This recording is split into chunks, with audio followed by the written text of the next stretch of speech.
Hello, my name is Stephen Lursen and I'm glad you're back. This is the second video in a multi-week series. So far I have poured paint skins. Now that these have dried, it took about 2 or 3 days to dry all the way through to the plastic because the high humidity, them being left outside, and the rain and dew every night. So anyway, it took a little time, but now I believe that they are ready to be peeled up. So I'm excited. Let's go ahead and get that started. So you're zoomed in here on the paint skins. Let's go ahead and I'll show you how easy it is to peel these up. Once they are dry, they become a flexible piece of plastic. Now these may rip depending on how thin you poured them, but if they're pretty thick, then it's not really an issue. So as you see, these really peel up off the plastic very easily. The question I have is, do I want to keep them together? And I think I'm going to tear them apart, but you don't have to. This is just going to be easier for me to develop a whole stack of them. And some of these I've noticed are still, even about 3 days later, are still wet underneath, because the way that acrylic dries is by creating a skin on top, which kind of protects the wet layers underneath, so it encapsulates it almost like it's in a sealed Tupperware container or something like that. So, but this big shape is coming up pretty easily. Just peels right up. And there we are, one paint skin. And as I flip it over, it kind of adopted the shape or the surface texture of the plastic bag that I had it on.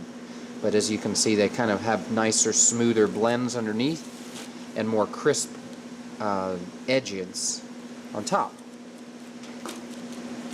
So I'll just keep going.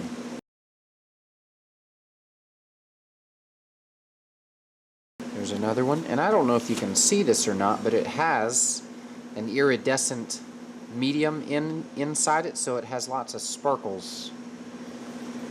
I'm going to separate these two. This is exciting to see how well these are coming out.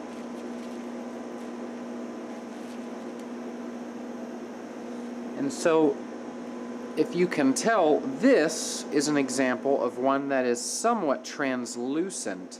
Parts of this skin are really clear almost, like there and through the middle, and that's because whenever I mixed this, I added a lot more medium than I did actual pigment, and so parts of that medium, which dry clear, were left without high concentrations of paint, so it was left more clear.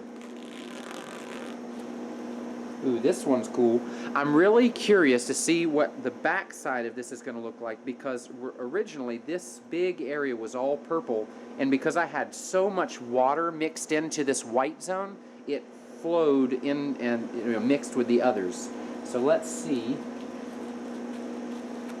how that works. Ooh, I need to be more careful. I'm splitting my skins.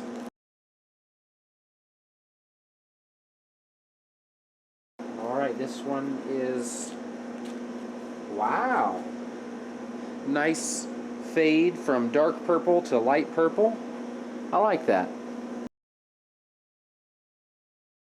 And this one might be so thin that doesn't want to come up. It's kind of bonded with the plastic. Ah, here's some. This one is still wet, even after a number of days. When they're fully dry, they're really easy to peel up.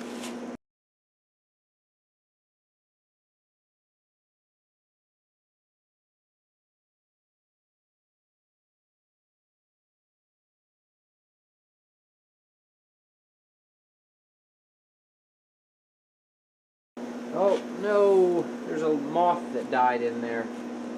It's stuck. Oh, poor moth.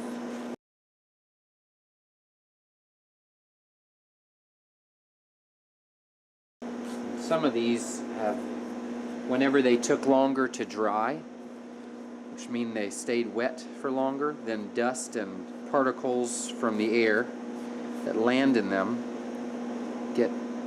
become one with the paint. So I wouldn't be upset if I were you, if whenever you do this, if you do it outside and bugs or twigs or dust or leaves or something blow into it, it's just part of the process.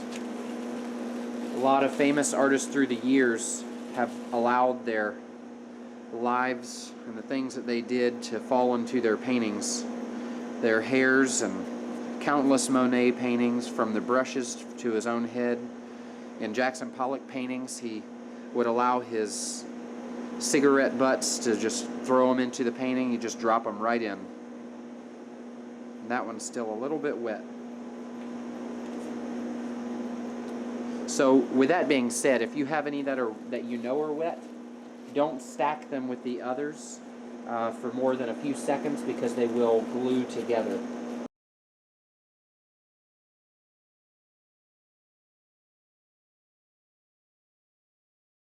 Nice. Now the peeling is done. If I wanted to, I could make some more, but knowing this weather, it would take a few days for it to completely dry again.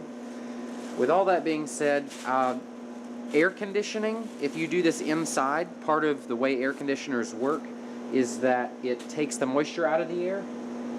So that means that if you were to do this inside, they would dry much more quickly because the air is being dried itself.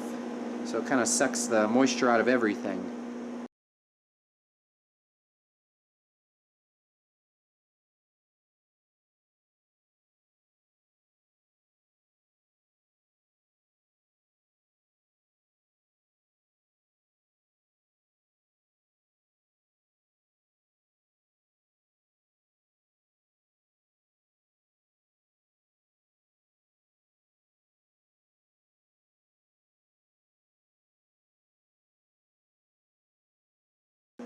So there we are, a whole table covered in paint skins, and I'm going to figure out how to move this on a painting, on a canvas, in such a way that I'm able to create a cohesive, unified, yet very interesting and layered and textured painting.